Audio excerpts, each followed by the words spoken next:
5 transgender women of color have been murdered over a 5-week period this year. In fact, Black and Latinos are the biggest victims of transgender murders, accounting for 90% of the folks killed since 2013. Joining us to talk about this is Lourdes Hunter, co-founder and national director of Trans Women of Color Collective, behavioral health expert Cleo Manago, also the founder of Black Men's Exchange, and American psychologist Dr. Jeffrey Gardier, joining us via Skype from New York. Lourdes, I want to start with you on this particular issue. It caught my attention. That was a case out of South Carolina where some charges were dropped, were lowered for a man there who actually killed a transgender. And then there was a case out of Texas where a man discovered that his girlfriend was a guy, and all of a sudden he killed her. He was a football player at there at Texas College. We also featured a story here on Fatal Attraction on TV1 as well. Same thing happened where an individual was killed. Give our folks a sense of what is the issue here? What is the dynamic here at play? Well, firstly, I want to acknowledge that these women are women and they're not guys. And also, it's interesting when we talk about that men discovered that they were trans. The case in Texas, they were friends, they were texting. And also in the case in Kentucky, I think you mentioned, these women— South Carolina, these women actually knew these men. And so that's a narrative that's been painted that somehow they're not disclosing that they're trans, and these men had this panic, and so they killed them. Well, I was speaking of that because that was the piece of the Fatal Attraction show that we had on TV1. It aired probably about a week or two ago, and I caught it like 1 o'clock in the morning when I saw it. And so, but you have this this issue at play because there are some people who are criticizing the police department for saying, why are you referring in the police reports to these women as men? And the police are saying, well, if we're looking for somebody, this is all the data that we have. And so how do we walk the public through in dealing with the issue? I think it's important to also honor people in their truths. A lot of times the news and the media actually plays an active role in discrediting trans folks. And it's a narrative that's painted with the police and with the media when they misgender trans individuals, when they use mugshots, when they also use their birth names or given names to paint this narrative that our lives are disposable. Cleo? Well, there's clearly disrespect for what people see as a decision among who they see as men to become a woman. I think that there's some ignorance around who trans people really are because there has not been much discussion. And I really want to thank you, Roland, for bringing this issue up to a predominantly Black audience, because I think this is a first in history on national television. And there needs to be more conversation about it. But I think that there's a bias. I think there's people who don't understand, and I think you can help us do that, why somebody would quote unquote make that choice.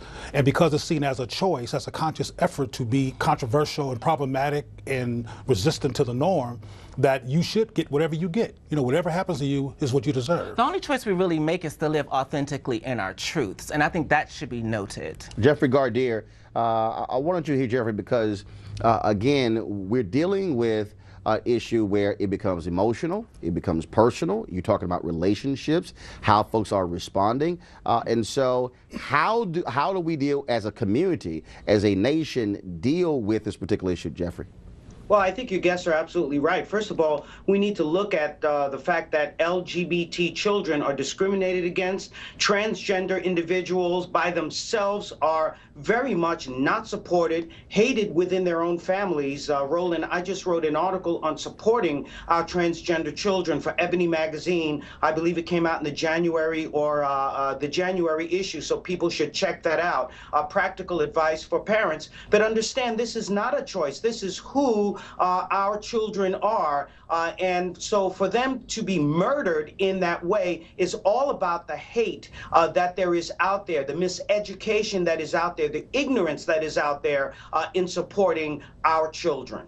If there's someone who is transgender, should they have a conversation with someone they are dating that says, I'm transgender and this is who I used to be, this is who I am now? Well, I think it's important that conversations happen with all partners, you know, but I think also we should shift this narrative around disclosure, because this is not why these murders are happening. No, I'm speaking beyond the murders.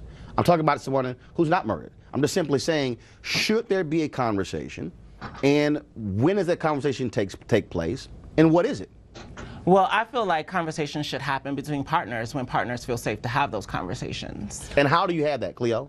Well, this is going to get kind of controversial because this issue does not have one formula or one way of being in terms of trans people. There are definitely trans women who want a heterosexual man and who purposely go after a heterosexual man, and they don't want him to know that they're trans because they want to keep the relationship with the heterosexual man. That does occur. Do you know this how? Oh, well, I know a lot about transgender people.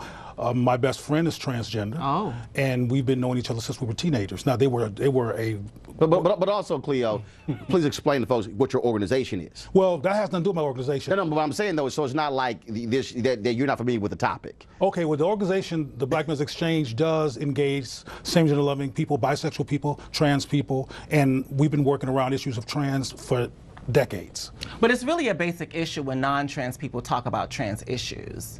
It's really basic. That's like when you just had Geraldo Rivera on here talking about hip hop. He's not a black person. He's not a black youth. So what source, what type of credibility? But I don't have to be trans to know for a fact that they are trans women who really prefer to be with a quote-unquote heterosexual man, who date men and do not reveal who they are. I know that for a fact. You know that occurs as well. Well, many things occur. Many things, men, heterosexual men, also engage in relationships. His question was specific. Excuse me, heterosexual men also engage in relationships where they don't, extramarital relationships where they don't disclose everything about them. But the topic of this show is trans people. Jeff, 1 second. Cleo, Jeff, 1 second. Cleo, 20 seconds. Then I'm going to go to Jeff. No, I was just saying that we should focus here to let people know the dimensionality that does occur, and that what I'm saying occurs as well. It sounds like we're placing blame on trans. No. Here's the deal, though. I'm not placing blame. Not you. No, but follow me here. What I'm trying to do here is to have a conversation because there might be somebody out there who is transgender, who is watching, and they are sitting here saying, should I have this conversation? Should there be disclosure? Should I not disclose? And so to me, it's not just a question of the murders. Because that's 5 murders. I'm speaking of that you do have people who are in relationships. Jeff, go right ahead.